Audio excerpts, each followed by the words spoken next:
வணக்கம், இது உங்கள் சிவி ஜோன். சொல்லர் எப்படி இருக்கீங்க? ஈனை பற்றின பயங்கரமான தரமான ஒரு சம்பவம் நடந்துச்சு.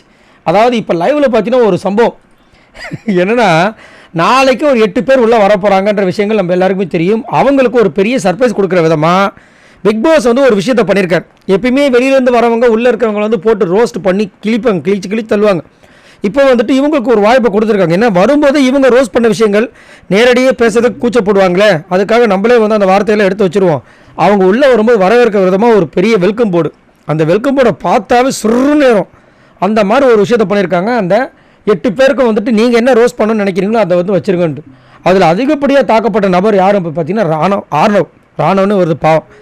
ஏன்னா ராணவ் வந்துட்டு ஆர்னவ் கம்பேர் பண்ணும்போது தங்கமான புள்ள. ஸோ ஆர்னவை போட்டு பொழந்து வச்சுருக்காங்க. அதுலேயும் குறிப்பாக அருண்லாம் வந்து தெருக்கு விட்டுருக்காப்புல. விஜய் விஷால் பண்ணார் பாருங்க அட்டூழியம். அதாவது ஏதாவது மேக்கப் செட்டை வந்துட்டு விட்டுட்டு போயிட்டீங்களா, திரும்ப வரீங்க அப்படின்ற ஒரு இதை தூக்கிட்டு வந்து இவருக்கு வச்சிட்டாங்க. ஆக்சுவலாக அந்த கார்டு எதுக்காக யாருக்காக க்ரியேட் பண்ணியிருப்பாங்கன்னா சுனிதாக்கு.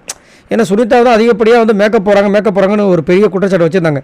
ஆனால் அதை தூக்கின்னு போயிட்டு ஆர்னவுக்கு வைப்பான்னு நினச்ச கூட பார்க்கல. ஸோ ஏன் அப்படி அவங்க கோவப்படுறாங்கன்னா, விஷால், அருண், தீபக், அதுக்கப்புறம் சத்யா, இவங்க 4 பேர் தான் போகும்போது ஜால்ராஸ் அப்படின்னு பயங்கரமாக கலாச்சிட்டு போனாப்புல. எல்லாருக்குமே அந்த ஒரு வருத்தம் இருக்குது. ஏன்னா இதை நீங்கள் உள்ளே வந்து பேசியிருக்கலாமே, வெளியே போக போகிறோன்னு தெரிஞ்சுட்டு அங்கே வந்து அவ்வளோ அட்டுழியங்கள் தேவையா? அதுக்கப்புறம் விஜய் சேதுபதியே வந்துட்டு கலாச்சிருப்பார், போதும் வன்மத்தை கக்க வேணாம் அப்படின்னு. போனவர் அங்கேயும் போய் சும்மா இல்லாமல் வந்துட்டு அவரோட சோசியல் மீடியாவில் வந்து ரொம்ப ஓவராக பேசியிருப்பார். ஜால்ராஸ்ன்னு சொல்லிட்டு தன்னோட காலில் வந்துட்டு எழுதியிருப்பார். அதெல்லாம் ரொம்ப டூ மச்சாக போயிருந்தது. ஸோ இப்போ அவர் ஏற்கனவே காண்டில் தான் வருவார். அவர் இன்னும் காண்டேற்றுற விதமாக இந்த மாதிரி ஒரு வெல்கமிங் போர்டை பார்த்தோன்னே என்ன ஆகப்படுறதுன்னு தெரியல. அதே மாதிரி ஃபேட்மேனுக்கு ரவுண்டருக்கு வந்து நிறைய பேர் பயப்படுறது நல்லாவே இங்கே தெரிஞ்சுது. ஏன்னா அவர் ஒரு ரிவ்யூவில் என்னென்ன பேசுவார், எப்படி பேசுவார் அப்படின்றதெல்லாம் தெரியும். அதெல்லாம் பயப்படுற விஷயங்கள் இங்கே தெரிஞ்சுது. மேக்ஸிமம் அவரை தாக்கலை. அதுக்கப்புறம் பார்த்தீங்கன்னா வர்ஷினியை கொஞ்சம் தாக்கினாங்க.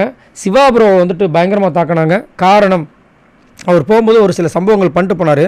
அதேமாதிரி இது வந்துட்டு ஒரு காமெடி ஷோ, ஸ்டாண்டப் காமெடி ஷோன்னு நினச்ச மாதிரி வந்து அவரோட திறமையெல்லாம் கூட்டிகிட்டு கம்முன்னு போயிட்டார்.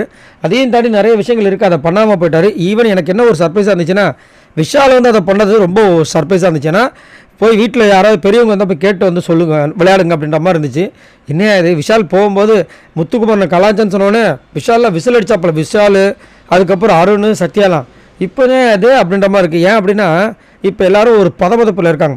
இப்போ இவ்வளோ கஷ்டப்பட்டு 8 பேர் வந்துட்டாங்க. அதில் ஒருத்தர் வந்து என்ன பிரச்சனை இல்லாமல் வந்துட்டு டாப் 5 அந்த ஃபினாலே வரத்துக்கு போயிட்டார்.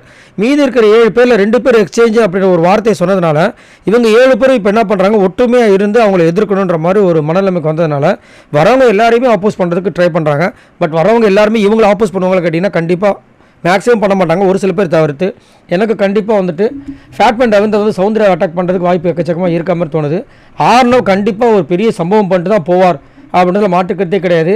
அதே மாதிரி தர்ஷா குப்தா, சிவகுமார் இவங்களாம் வந்து என்ன பண்ண போகிறோன்னு தெரியல. ஆனால் மோஸ்ட்லி பார்த்தீங்கன்னா முத்துக்குமாரனுக்கு ஒரு பெரிய ஆபத்து இருக்குது. முத்துக்குமாரனுக்கும் ஆபத்து இருக்குது, சௌந்தர்யாவுக்கும் ஆபத்து இருக்குது, பவித்ராக்கும் ஆபத்து இருக்குன்ற மாதிரி தோணுது. உங்களுக்கு என்ன தோணுது அப்படின்றத மறக்காம கமெண்ட்ஸ் பண்ணுங்கள். பாய் நண்பர்களே.